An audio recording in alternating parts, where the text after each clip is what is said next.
Welcome to another edition of Florida Sportsman Action Spotter Podcast. I'm Captain Rick Riles. This is where we start in a dream destination of Nosara, Costa Rica, and then come back home to Florida and work our way all the way around the state, getting the fishing reports, getting the conditions, and getting some professional advice from 12 of the top fishermen in Florida. Let me tell you, you want to know where it's happening, have a seat. Pull up a chair and take a listen. We really hope you enjoy tonight's podcast. And if you do, we would really appreciate it if you go to Apple Podcasts or wherever your podcasts are served and subscribe to us. Download us so you can hear us anywhere. And please recommend us to your friends. We all got that person that doesn't know how to catch fish. Give them a hand and help them out. Let's start out tonight by taking a trip out to Nosara, Costa Rica, and talking with our buddy Craig Sutton. Craig, are you with us? Yes, sir, Captain Ricky. Right here, buddy. Man, it's good to hear from you. Okay, they can catch striped marlin at your place, right? Oh, yeah. Blues? Yep. Blacks? Yep. Craigie, anybody ever swordfish at your place? None of our boats, but some guys in the area have caught some during the day. Pull up on them and they're stunning. Yep. Mm-hmm. Throw a bait on them and bam, you know. I'll be darned. Would you believe I saw one off St. Augustine on the rip right on top of the break, just cruising down a rip? Little bitty pup, about 50 pounds. Really? Yeah. But this year? No, it was a year before last, I think. And I didn't see him until I was almost past him. And I turned, and he turned on my outrigger bait and followed it for a minute, but he went on. Mm-mm. Prettiest thing. All right, give me the news. Yeah. Tell me when we can go back to Nosara. Well, hopefully the 20th. Okay. The Costa Rican government's opening August 1st to the EU, Canadian, and UK tourists. But they've put it off until the 20th of August for American clients. And it doesn't matter. America's closed. You can't leave America until the 20th anyway. Oh, I didn't know that. I didn't know that. Yeah. So, be darned. So, you know, I think that's everything's going to coincide with that. So, yeah. Let's keep our fingers crossed. Okay. We lost her. We had a big August book. I mean, a big August. Golly. And, you know, we had just pulled the plug on all of it. Craig, I got to ask you a personal question. It's none of my business, but I've known you almost all my life. Have you kept all those wonderful people you've got down there on payroll? Every single one of them. Oof, man, Every single one of them. I tell you what, they owe you. They better be good to you for the next 10 years.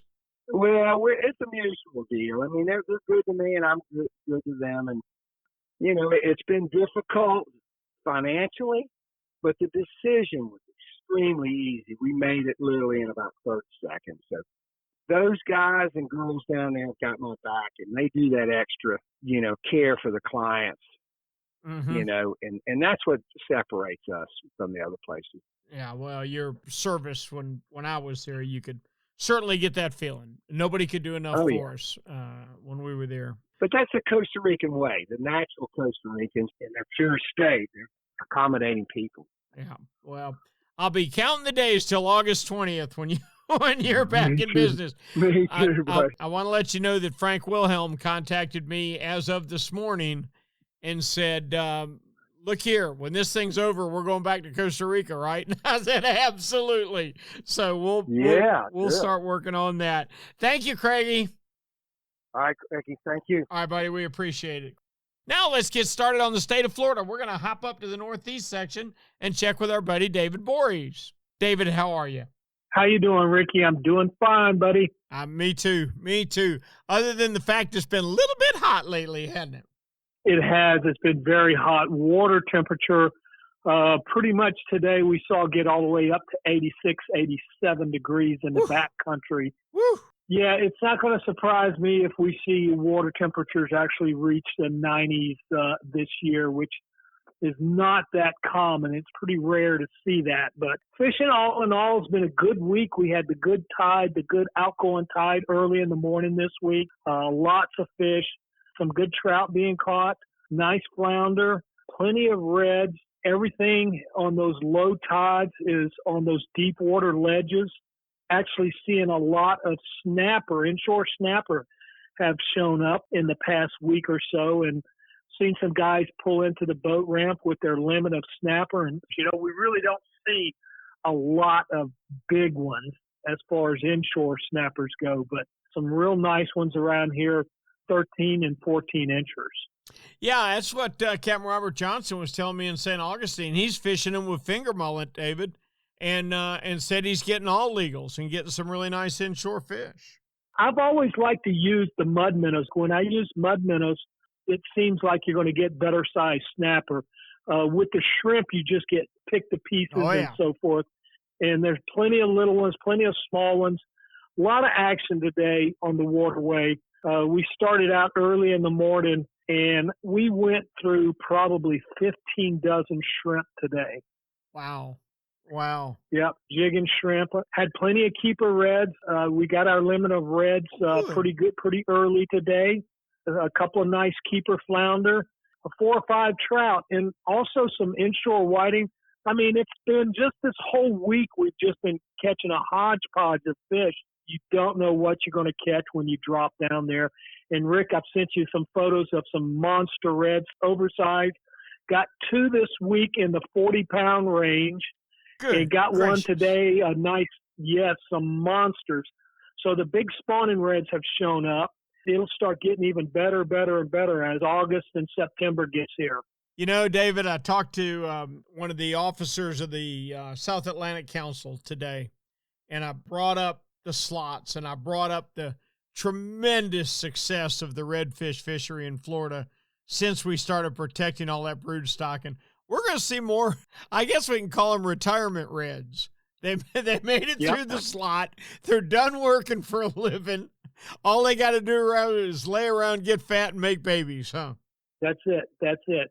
And every one of these reds, I'm trying to, you asked me that question, how many do I think have been caught before? And I said probably 90%. I might bump that up, Rick, by the end of the year to 99.9%. I can hear Red now. He bites down on that half a crab and feels that hook and goes, oh, here we go again. Yep. I'll swim around for a few minutes. You'll let me go. I'll be good. David, I got to tell you about offshore. I'm very pleased to see this fishing continue. Looks like it's going to continue good all summer because it's not going to get a lot hotter. We've been fussing about the heat, and I understand that, and it's been really hot. But you know what? August 1st is right around the corner. So whereas it's been a real hot summer, we're almost halfway there now, aren't we? Yep, absolutely. Yeah, it won't be long before we start seeing that first northeaster come rolling through, and I'll be the first one to welcome it, I promise. I look forward to seeing September. I start getting excited around the end of August, and I know September's on its way. David, the first morning that I wake up and the wind chimes on my back porch are just cranking away, dinging as loud as they can, because the way I've got that thing positioned, the northeast wind hits it perfectly. That's when I'll start smiling. Boy, I live for those first few northeasters that kick off the mullet run and the shrimp migration and just about everything, really. But offshore, I've been very pleased with the way the kingfish have held up. We normally have a slump in the second half of July, and we haven't had a slump at all. Craig Sutton, my buddy, was fishing in the Ancient City tournament over the weekend. He had a 45-pounder on the first day, but could only get a 15-pounder to go with it yesterday, which is still a 60. I think he had a 61 or 62-pound ag. He finished 5th. And I mean, great. That's good, but normally that kind of ag, you would think you would really be doing well with a 45-pound fish. So kingfishing has held up quite well. Denny Young Jr. checked in this week, said there was a pot of sailfish at the Pablo ground all week last week. They were on a big school of sardines, and they stayed with him almost all the week. I think he caught 3 on charters, and several other boats had 1 or 2. So that's really cool to see. That's only about 8 or 9 miles off the beach. Bottom fishing's been phenomenal. Robert Johnson said the mangrove snapper are having a huge year, just doing very, very well. So overall, I got to tell you, our weather's been pretty good, and our fishing's been even better. I'm not going to complain about this year. I really been pleased with the inshore experience, and it sounds like, just listening to the guys from the kingfish tournament, it's been an outstanding kingfish year. I haven't heard a lot about the tarpon. I've heard that it seems to be better down south. A few guys are after the tarpon, but other than that, everything's been really fantastic. Yeah, it has been. Keep your ear open this week, because as we get approach the 1st of August, you realize we're approaching the start of shrimp season. People are going to be catching shrimp real soon. Well, I tell you, Rick, the ones we're getting for the bait, which are the river shrimp. Now, 2-3 weeks ago, man, those things were so tiny, I couldn't even imagine how they were catching these shrimp. However, today, the shrimp we got from the bait stores were really beautiful shrimp. I mean, they were big shrimp. Some of them actually too big to I don't like them when they're really so big for bait. Right. I tend to like the medium-sized shrimp. But, boy, I saw some jumbos in there today. Good deal. Won't be long now. Bring the calf's nets out. All right, David, we appreciate it. We'll talk with you next week. All right, can't wait, Rick. Let's go south a little bit and hit the East Central. Captain Jim Ross is there. Jim, David was reporting 86-degree water temperature in the inshore creeks today. Are you seeing anything like that in East Central?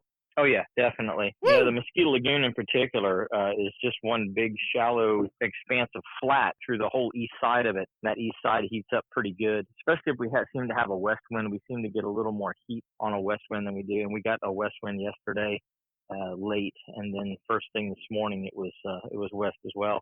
The flats over here can get up into the 90-degree range. Now, wow. I don't think that they were quite that high today because we had a little bit of cloud cover first thing yesterday morning and through about midday, so it really didn't get a chance to bake. Today, though, it may have touched 90 this morning.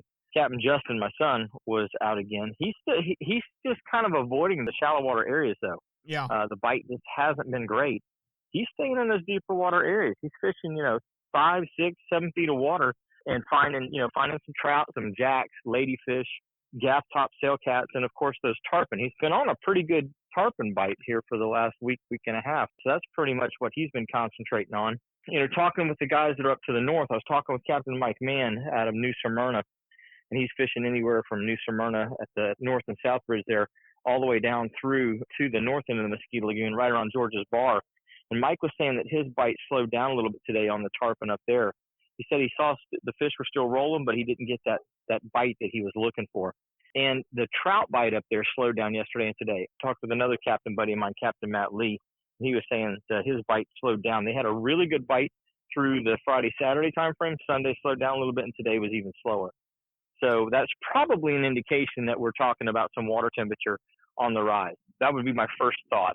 I got something on my mind tonight that's bugging me. How big a problem are sharks for you in your area? Inshore, we don't really have a problem with them, in the lagoons so much. But I'll tell you, our beach fishery, they've got a huge shark fishery here. Most of the charter boats running out of Ponce and Canaveral are all offering shark trips. They're very abundant. And to be quite honest, out on the offshore reefs, they're an absolute pain in the you-know-what. They have wrecked, especially the sandbar sharks, have wrecked more quality catches for captains over the past 2 to 3 years than any other species that I can think of.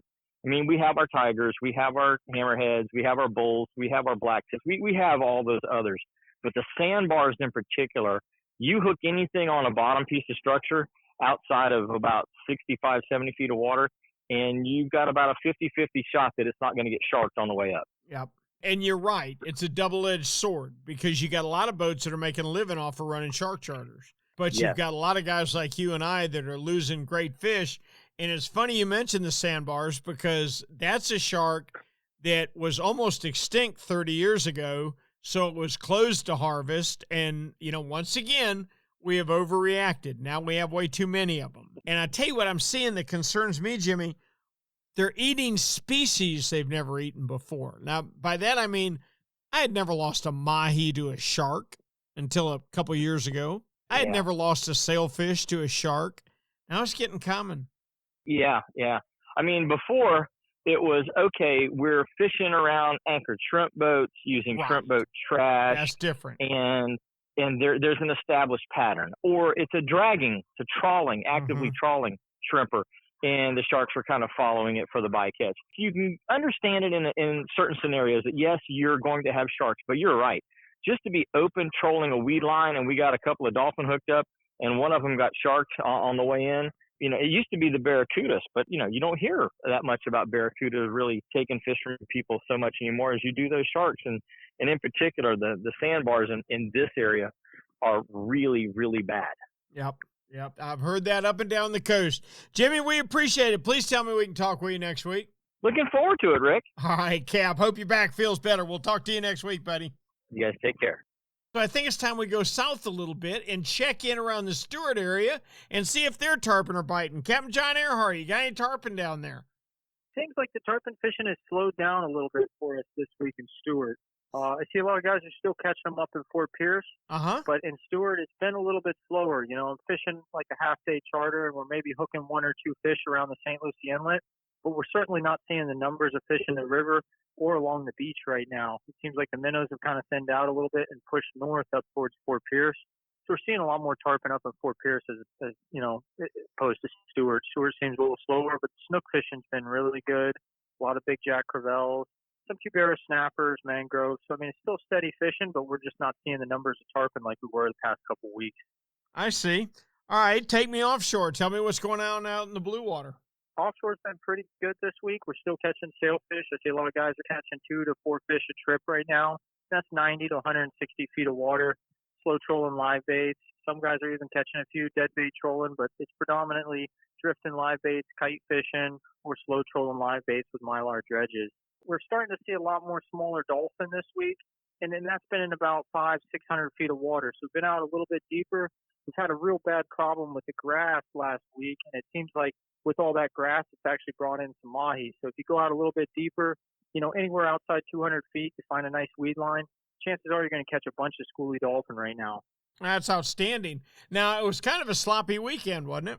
Yeah, it's been kind of tough to get out there. Today was pretty nice, but, up until about today, it's been tough to get offshore. It's been 3 to 4 foot seas all week, and it's been windy, 17 to 20 mile an hour winds. So you definitely want to go prepared, but this week it's been pretty nice. We're definitely going to have some calm weather for the next couple of days, so I'd take advantage of it, get offshore, catch some dolphins, some sailfish. Snapper fishing's been good on the 6 and 8 mile reef, so there's plenty of action right now. Well, I'm fishing out of your inlet the next 2 days, so I'd appreciate it if you keep it calm for me. I don't want any waves. I don't want any white water, none of that. I want it to be nice and pretty. Let me ask you a question that's been on my mind here lately, especially since I've been fishing your area. How big a problem are sharks becoming for you? Part of that problem is artificial reefs that we have in Stewart. They tend to hold a lot of fish, but they also are going to hold a lot of sharks. The sharks hang out there because they know they got an easy meal.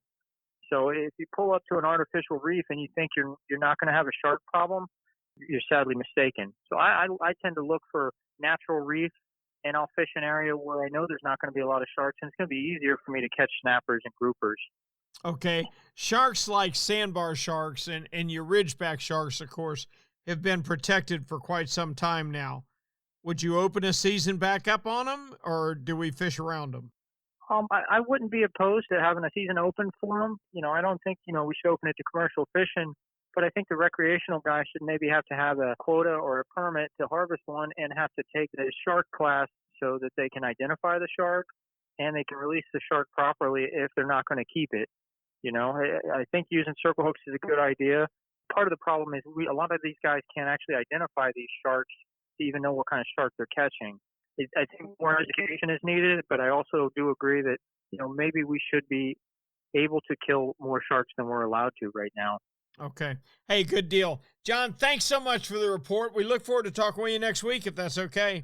Yes, sir. Look forward to it. John's report, and of course, all our reports every week are brought to you by Yamaha. Reliability starts here. By Tournament Master Chum, the best chum on earth. By Nosara, Paradise Fishing, your dream vacation. And by Young Boats. You want the finest in flat, spay, and offshore hybrids? You need to check out youngboats.com.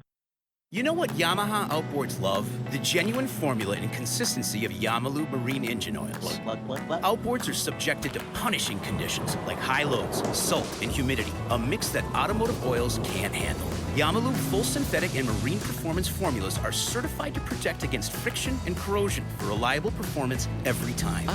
Find Yamalube marine oils at your nearest Yamaha Outboard dealer. Locate them at yamahaoutboards.com/dealers. Yamaha, reliability starts here. Hey, Raj, being consistent is the mark of a quality product. If you've been Florida's #1 chum for over 10 years, there's got to be a reason. For 10 years, Tournament Master Chum has lived up to his name. That's why more tournament pros insist on Tournament Master than any other chum. It's the only chum with menhaden milk mixed right in. That means it gets the scent out faster and deeper than any other brand of chum. It comes in a grind size for every species from kingfish to catching bait. Your fishing time is way too precious to use second-rate chum. Bring the action to you by insisting on Tournament Master Chum. It's worth every penny. When you're ready for the finest in custom-made flat spay or inshore-offshore hybrids, you are ready to meet the Young family in Inglis, Florida. For over 21 years, the Young family has built custom boats one at a time for every type of fishing. Nothing can sneak up on a flat quite like the Gulf Shore flats boats, and I've never fished a better hybrid than the Young 24s and 27s. Rob Young is a naval architect who takes tremendous pride in each and every build for each and every customer that wants their boat custom built exactly the way they want it. Is it time for you to move up? Are you ready to own the finest boat built? Then you need to visit the Young Boat facility in Inglis, Florida, or check them out online at youngboats.com. Our thanks to John Earhart for a great Stewart report. Says the inshore fishing's good for snook, although the tarpon have slowed down. So they're slow in East Central. They're slow in Stewart. Let's go down to Miami and see if they've got any tarpon. Cap Mallon, have you seen a tarpon lately? Tarpon? You remember tarpon? This isn't tarpon season. We have residential tarpon here in the summer, but the big fish have already migrated out of here. I see. They head up north or they go south to the Keys. Huh. But, you can still catch them. You fish at night in the ocean inlets or underneath the intracoastal bridges on an outgoing tide, and your chances of getting one in the 30 to 60-pound range is pretty good, especially if you late night fish. When there's less boat traffic on the water. But yeah, we have them year round. It's just you don't see the giant fish, the 100-pounders or bigger, until the shrimp start to run, and that won't happen until October, November, probably December. I see. So our tarpon are not here, but one fish that wasn't here for a long time reappeared again. So that's the mahi, the dolphin fishing turned on in the last week or so. Yeah, just when we thought they were all gone and we didn't know where they were, they showed up again. Good deal. And probably the good news for you guys is they're racing north. So send them on. You may see them sometime soon. I hope so. But I was out there today for them. I got a good tip from a buddy, Jimbo Thomas, and he told me they were under birds out there in about 800-900 feet of water. And they were. There were good, groups of snooty terns. Underneath them, when they were dipping and diving, were tiny blackfin tunas. We caught quite a few of them and let them go, but there were quite a few dolphin as well. These fish were almost all legal fish, no giants, but you wouldn't expect to see the big fish in the month of July or in August, but there were probably 4 to 8 pound fish. Those are lifters, and they would feed and then they would be gone. Mm-hmm. So, you had to keep moving around to stay with the birds and to get the fish. They were very spooky. And we have so much weed out there, not weed lines, not big patches, just scattered weeds. So trolling a ballyhoo, a rig ballyhoo, or any bait where the hook is exposed is impossible. So I wouldn't even suggest trying it. But if you go online or go to your local tackle shop and pick up some of these Storm Coastal 360 GT weedless baits. These baits are about 5 inches long, and the hooks are inside of the bait, right? So that you can actually troll them at about, I guess we were trolling at about maybe 12 miles per hour, and they would slide right through the weeds, and the fish were eating them. The blackfins ate them, and the dolphin ate them. We brought back 7 decent dolphin for dinner tonight, and released quite a few blackfin tunas, and we were only out for about 4 hours. Now that our listeners have all had time to get a pen, I want you to give me that number on that Storm lure again. All right, it's called the 360 GT Coastal. Any particular color? These were like a pilchard color, but I don't know that it was the color that mattered as much as the size. Well, cool. It's a 5-inch bait, has a 4.0 hook, and it comes rigged. It comes with 4 baits, and one has a hook in it already. So you just tie that one on, get it behind your boat, and start trolling it. We were trolling 2 baits, And if they get destroyed, you just go back to the package, pull out one of the 3 that are remaining, and stick that one on, and you're back in business. But they're pretty durable baits. We used them over and over again. Only had to replace a couple of them. They got knocked off the hooks, but that was exciting. And those fish have been around all week. We had a decent easterly breeze this past weekend. Maybe that pushed these fish in closer. Maybe they were passing us further offshore and we didn't know it. But whatever rate, they're there. There's also some big amberjacks, 30, 40, 50 pounders on the artificial reefs, especially the deeper ones out in 200 or more. And those fish are responding to live pinfish just off the bottom. Other than that, the nighttime snapper fishing continues to be good, and that fishery will continue like that right on into late August, early September. The only thing that hurts you there is the currents. Sometimes it can be pretty strong this time of the year, and they have been. We have 3 natural reefs, the shallowest one in about 20 feet of water, and you will find decent-sized snappers in that shallow. So, if the current's too strong out in 60 or 80 feet, just keep working your way in until you find a reef that you can, fish the bottom without too much weight. The whole key is not having your bait just go straight down. You want it to go out slowly, look more natural on a chum line. So that's about our ocean fishing. We have some snook on the beaches, catch and release. They're in the ocean inlet as well. And then there's the bonefish on the shallow flats, and that fishery is best early in the morning and late in the afternoon on an incoming tide.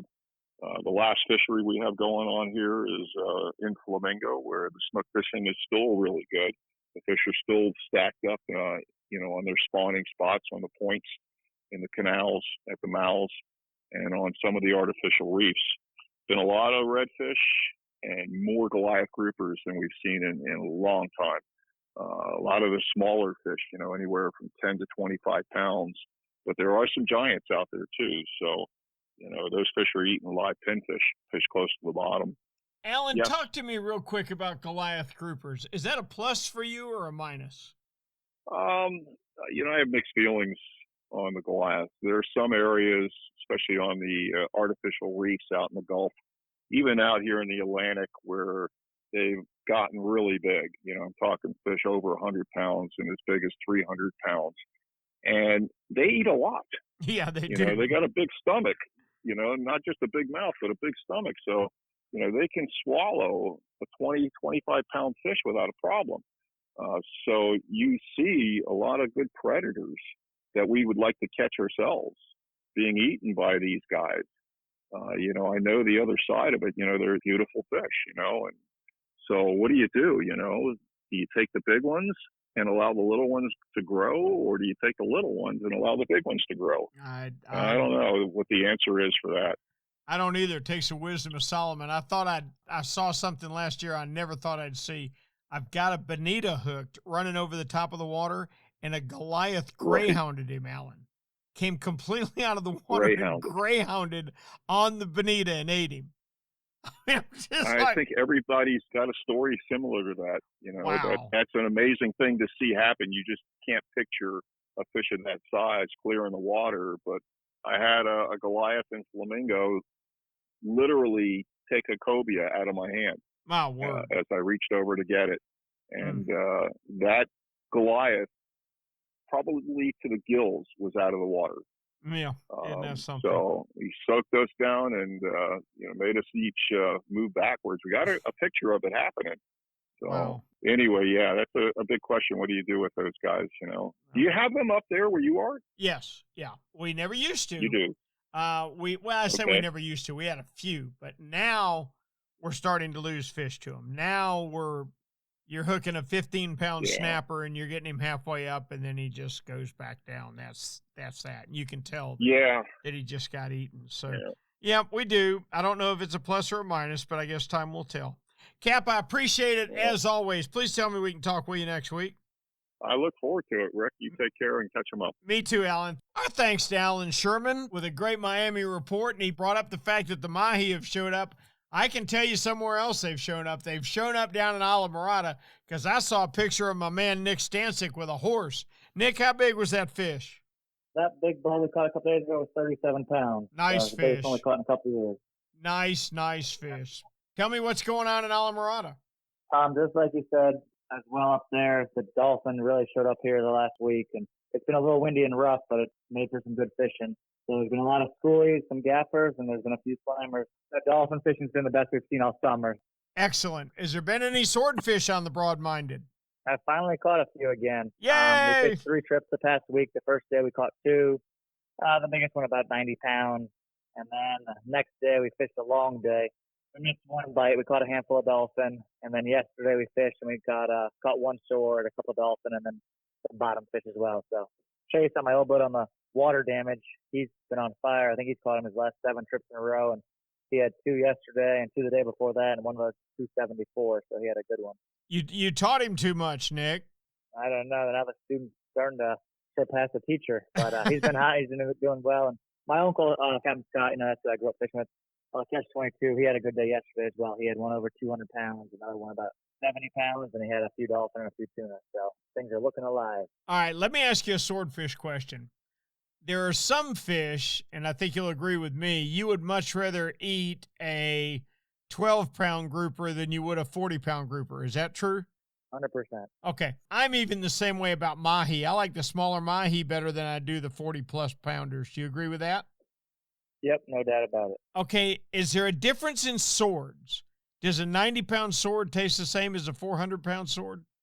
I don't know. Swordfish might be more similar to tuna. I haven't eaten a lot of big tuna, but I guess a healthy swordfish, whether it was 90 pounds, but, had good shape, it was thick belly walls, fat and healthy. Right. Could be just as good as, a 300 or 400 pounder. But if you had a 400-pound swordfish that was super long and skinny and not as healthy, probably not going to be, as fat and rich in flavor and buttery. It really depends on the shape of the fish, the size of it, whether it's traveling or not. It's funny to me because tuna and wahoo, I don't care if they weigh 10 pounds or 110 pounds. But other fish, like we talked about, grouper, cobia. Cobia is another one. Don't give me golly, I caught a 77 one time, Nick, and passed it out to a bunch of my friends, and they were like, Rick, that cobia was terrible. I mean, I didn't realize that happened until then, but it surely does. But it's good to know that big swordfish taste as good as smaller ones as long as they're healthy. Yep, no doubt. Just like you said, I agree with you. With the tuna and wahoo, those would be a few fish that doesn't seem to make a difference on their size. But you take those other 3/4 of fish that we catch, I'd eat a small, medium one over a lot of those bigger ones. Yep. All right, real quick, before you go, we've been talking about sharks tonight with several of the guys. Do you ever lose swordfish to sharks? Not many, but sharks do eat a lot of blackfin tunas on the hump. Eat a lot of amberjacks, and there's days on the reef you can't catch a snapper or a grouper because the sharks are so ferocious. So we do have plenty of them down here. Does it feel like there's been a marked increase in the last few years?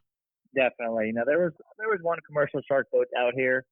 I don't think he's in operations anymore, but you could tell if he put a set on the reef there, caught some sharks, you could catch your snappers and groupers. And then once all them bull sharks move in and you got 5 or 6 those bull sharks on every spot, it can be a challenge to get a fish up.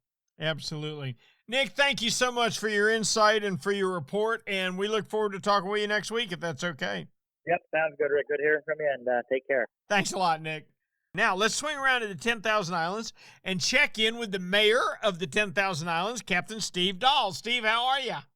I'm well, Rick. How you been? I've been good, man. I've been good. Tell me what's going on in the islands. A lot, actually. Everything has peaks and valleys. Last week we seemed to have a little bit of a valley, and it kind of picked right back up. So I've had really good favorable tides, high falling tides, greater part of the morning kind of bottoming out, right as the thunderstorms start. So it's just perfect timing, and it's just been a really good, week. Should roll into the mid-afternoon, those tides bottoming out come this weekend, so you still have some good opportunities to take advantage of it. But honestly, all the inshore fish are chewing. We had a lot of rain. It dropped our water temperature from the upper 80s to mid to lower 80s in some cases, which is fantastic. You get a little bit of cooler water that seems to invigorate the bites, and snook are doing really well. We're starting to see not as many of the larger female fish, but the numbers are there from upper teen little guys all the way up to mid to high 20-inch range, and they're readily available on artificials. If you don't want to spend the time to throw cast net to be able to get the pilchards, you can do just as much damage, if not more, because you're probably covering more water and not spending the time baiting the hooks by throwing small, like 3.5-inch paddle tails and some top waters. First thing in the morning, or if you get those overcast periods throughout the day, that's a great opportunity to take advantage of a nice topwater bite. And that's one thing when a lot of people always, you hear low light periods, throughout the day, or you want to throw topwaters in a low light period. So many people think that's synonymous, I guess, with a sunrise or a sunset. But I'm telling you, I've had some of my bigger fish over the years. You get a patch of clouds that kind of just moves in Right. for 10 minutes. Just that little subtlety like that. Just pay attention to what, those clouds are doing, especially in the heat of the summer. And, man, you can really take advantage of I think you can catch some big fish on topwater. I mean, hookup ratios and all that, isn't the greatest, but man, if you're going to catch a big fish, why not have it, look like a cannonball being dropped up from the sky into the water, But there's redfish mixed in, but snook are the main players at the table. So don't be surprised if you got on a nice little bite and you hook up 20, 30, maybe even 40 snook. Thank you, brother. Sounds good. You be well, and I'll talk to you next week. Talk to you next week, Steve. Let's swing around to the southwest corner of the state and check in with Snook Stamp Charters and see if Greg says the same thing. Greg, was it a good week? It was a good week for me as long as I started early. Uh-huh. I've been doing, just like I've been doing in the past few weeks, a lot of early morning trips because the juvenile fishing for those tarpon has just been fantastic. Pinfish and filters are pretty much what we're using. Every once in a while I'll get somebody that can throw a fly rod, which is nice. But for the most part, we'll just go with the live baits under a cork and just fish them out that way. Those that have not wanted to wake up at 4 o'clock in the morning to meet me at 5:45, we've been doing the redfish and the snook, which has been good. Not as awesome as it has been in the past month, but good. The fish we're catching as far as redfish are on the smaller side, so 18 to 22, 23 inches. I have seen a few big ones cruising through here and there. And the snook fishing continues to be good as long as you're fishing around all those islands and mangrove shorelines that are closer to our passes. I think those fish are still kind of thinking about, I want to be on the beach, but the beach is blown out. So they're just kind of hanging out and waiting for that nice day when they can go attack all those small baits and the minnows and the anchovies that are on those beaches. One thing I do know is if you're out there and you see anchovies, there's going to be snook there. I truly believe that's one of their favorite things to eat. They follow them. Well, that makes sense to me. Greg, my East Coast boys are telling me that they're seeing a lot of juvenile reds this year. Some of them as small as 6 inches long. Have you noticed a lot of juveniles in your area? Wow, that's how are they catching a 6-incher? On a live shrimp? He'll gobble a live shrimp. Yeah. So if I'm in the back and I'm in some of the small creeks, I do catch them not 6 inches. I might get like a 10 or 12-incher. Right. But I don't see that many where I would be like, wow, there's a lot of them here. And that's really good to hear they're seeing that.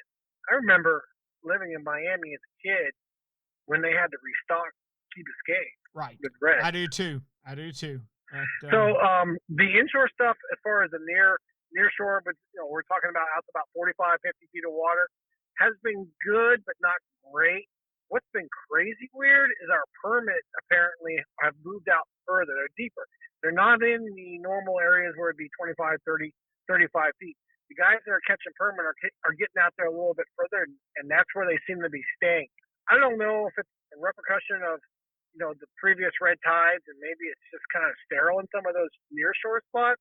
I haven't permit fished in a while, but all the guys who are catching them have to go out deeper. But when they get out there, there's a ton of them.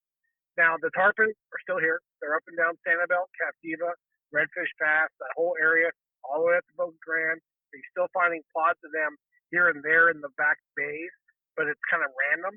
You have to kind of get a little bit lucky or be out there super early and see them rolling. And then the offshore guys, they've had a little bit of wind this week and stuff, so they've been getting out, and I can guarantee you now that the red snapper season is closed. You're not going to get a lot of people coming back in like they have been with these blackfin tunas and sailfish sightings and mahi. They're not going to run that extra 20, 30 miles in my neck of the woods starting as far as now into the future, unless you're like gun-ho, let's go out there and go do something crazy. I'm that stupid. I got to tell you. I know. I'll run 40 miles to go catch a sailfish. I don't know what's wrong with me. I know you would. Not me. I'm up to 20 this summer. I'm expecting number 21 tomorrow morning, and I don't care if it's raining or not.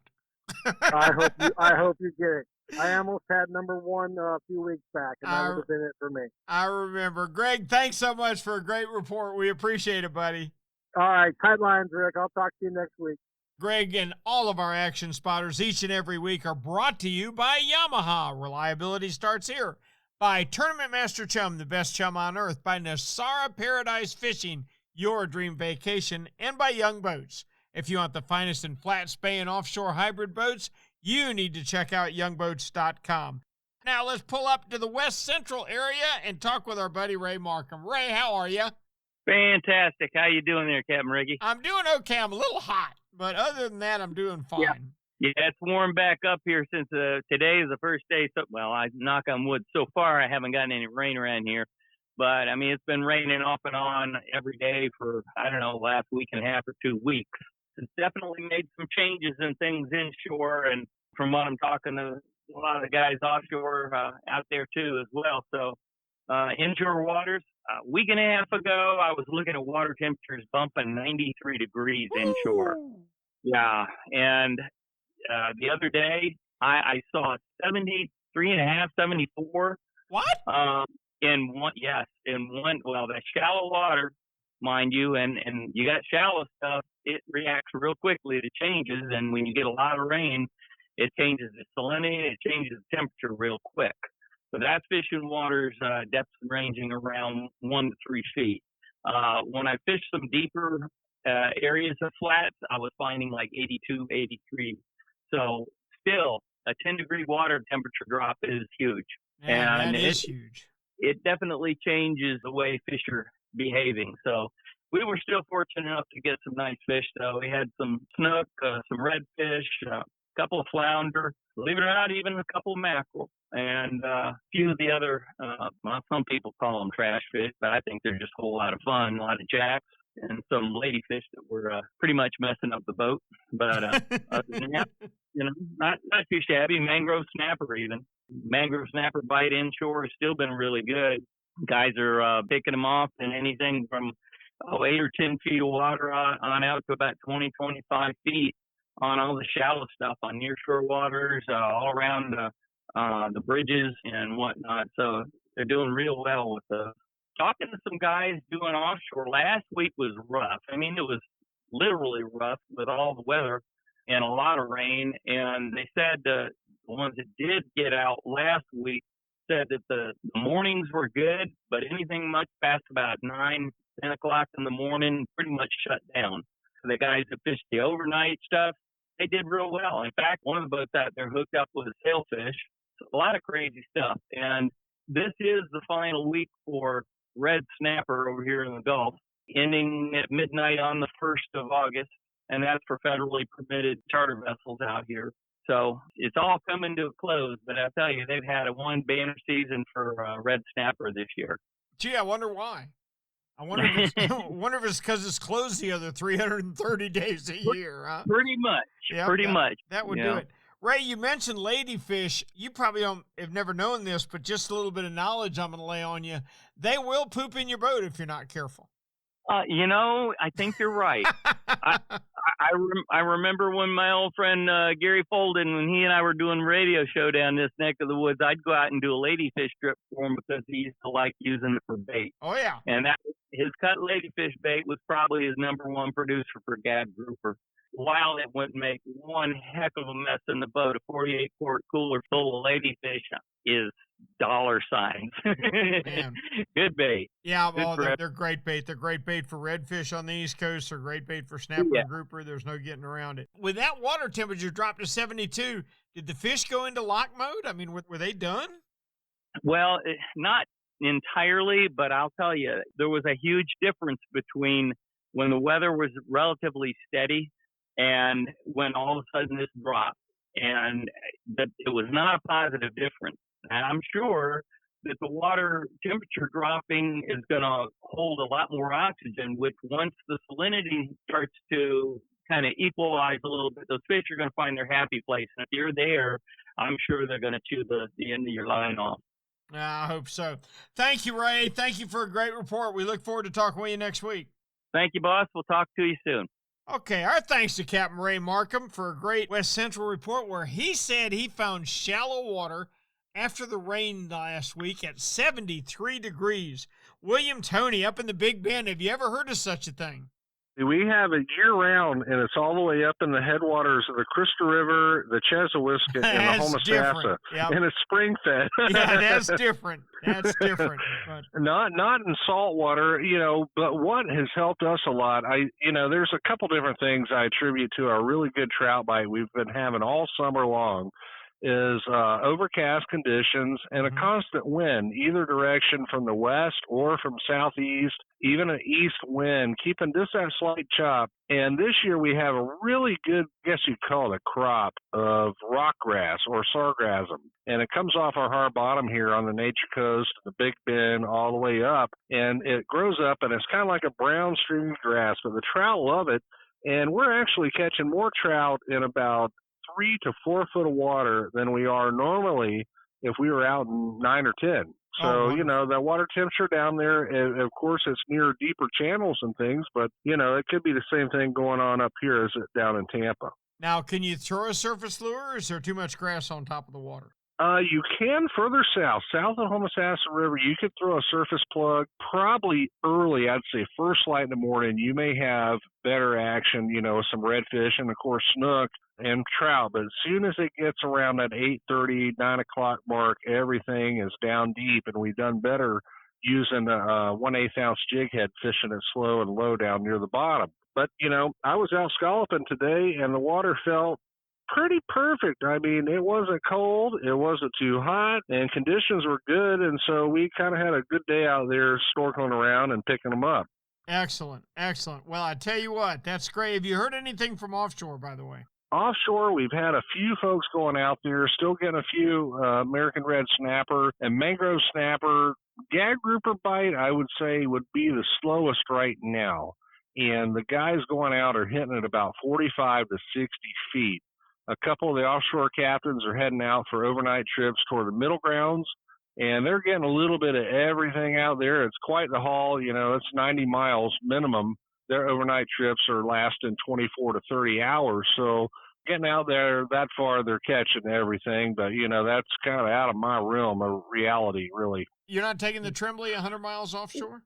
No, I don't have enough gas cans or enough cojones.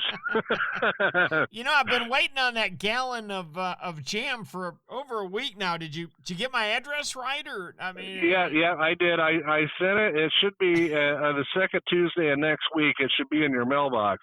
I'll have you know that I am having dinner with one Mark Nichols tonight. And oh wow! And guess what'll be served at that table? I have my jar with me. Oh, well, tell Mark, hey, and tell him that we could do some bartering with some, some jars of jelly and maybe fishing down there in his neck of the woods. There you go. He's the best at it, I promise you. William, as always, we appreciate your Big Bend report. I look forward to talking with you next week. I'll be here, bud. Have a great week. Thank you, William. Now let's pull over into the northwest corner and check in with KC Charters and our buddy Captain Kevin Lanier. Kevin, how we doing? Hey, Captain Rick, we're doing great today. How about yourself? Doing fine. Is that big new World Cat got any blood on it?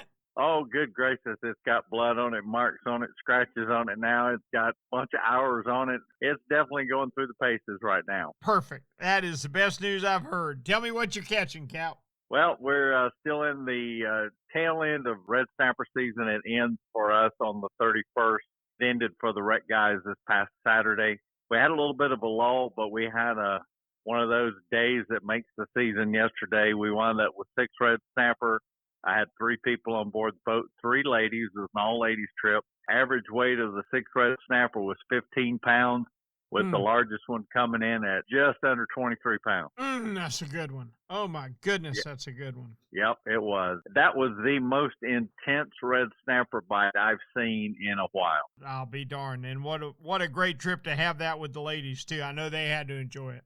Yeah, all three ladies did a fantastic job. They're experienced fishermen, so it was a pleasant day to be out there and just help them out and watch them catch those fish. And funny thing about it was, I think altogether we caught about a dozen fish, released them, and we were on our way back home 3 hours after we left the dock.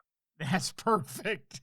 That's perfect. You know, I've got buddies that get on to me about that because it's such a long run. For me, when we're fishing out of Jacksonville, my first stop is about 64 miles from home. And there's a lot of days, Kevin, where at 11 o'clock, I'll take a look at the box and say, all right, that's it. You know, let's go. You know, it's gotten to the point when bottom fishing is good now, I don't need to kill them all. My buddy George Labonte says it very well. He said, I love it as much as I ever have. I'm just not mad at them anymore. Well, I'm a firm believer in let's don't over abuse the resource if we don't need to. And I hate to try to vent a red snapper or try to use a descending device to get that fish back down and him not go down. I'm not going to sit there and kill red snapper. Right. Kudos to you, Cap. Now, I got to ask you a question we've been asking a lot of guys around the state today. In my area in Northeast Florida, in the time I spend out of Stewart, we've started having more and more trouble with sharks. Are you seeing that? Oh, it's the worst that any of us have ever seen it here in the Eastern Panhandle. I had a red snapper bit in half today right behind the gills. We lost 3 more fish to sharks. I mean, it has gotten really, really out of hand. Is it time to start harvesting sharks? Oh, I believe that anything goes unchecked, it gets out of hand. It's like we are with the Goliath grouper right now. We have to maintain a balance, and I believe there's always a balance that can be maintained as long as it's managed. I agree with you, and I think if I could give the powers that be one word when it comes to all our fishing, it's balance. Oh, exactly. Don't protect the Goliaths to the point that they completely take the reef over, and I feel the same way about sharks. Exactly. I guess you'll finish up your red snapper season in, 3 more days? Yes, sir. We'll have our last trip out on Friday, and we'll try to go out with a bang, and then we'll get on to grouper fishing and back to beeliners and trolling and see what else we can find. Fantastic. Well, I look forward to hearing a report on all of it. Thank you so much, Kevin. Hey, Captain Rick, you guys have a good week. We appreciate it. You take care. Let's go out into the Panhandle and check with our buddy Tyler Massey. Tyler, how's your fishing season going? No, fishing's been good. We haven't had the best weather in the last, 6 or 7 days, but other than that, we've been doing good over here. Okay. All right. What's biting? Still got a few days left of our federal charter red snapper season. We have till August 1st. So that's what we'll be doing for the most part on our offshore trips is catching red snappers. We've been catching quite a few king mackerels as well, fishing structures, wrecks that are close to the beach. We have some like the USS Massachusetts sunk in 25 foot of water. We've been catching some Spanish and king mackerels around that wreck. And there's a few other close wrecks that we're catching some kings on too. Mostly just live bait fishing, but they're hitting lures as well. Gotcha. What kind of lures have been working on them? Some people pull like Yozuris, troll Yozuri plugs. It's not very deep, so, planers and that kind of stuff don't work as well on some of these spots. But Yozuris, and then also people pull dusters. Some pull them with a dead cigar minnow on them or just naked, and those have been working well also. Gotcha. Okay, have you heard anything from the deep water, or has it been too rough for people to get out there? We haven't really fished too much. No, I think the last week or so it's been a little too rough, a little too much rain and storms. We have that tropical stuff come through, so I haven't had a report for the last week or so from offshore. Well, but if the weather straightens out, I'm sure a bunch of people will be going out there. Well, thank God that storm didn't get you. We got about we got about 10 weeks to worry about at least, Tyler. So yeah, I know. We're keeping a close eye on it. It's kind of, we haven't had too much action over this way, and we know we're due. So, we're just keeping an eye on that stuff for sure. Let's just keep it away. Captain Tyler, we appreciate the heck out of it. Tell me we can talk with you next week. Yep, I'll be here. I look forward to it.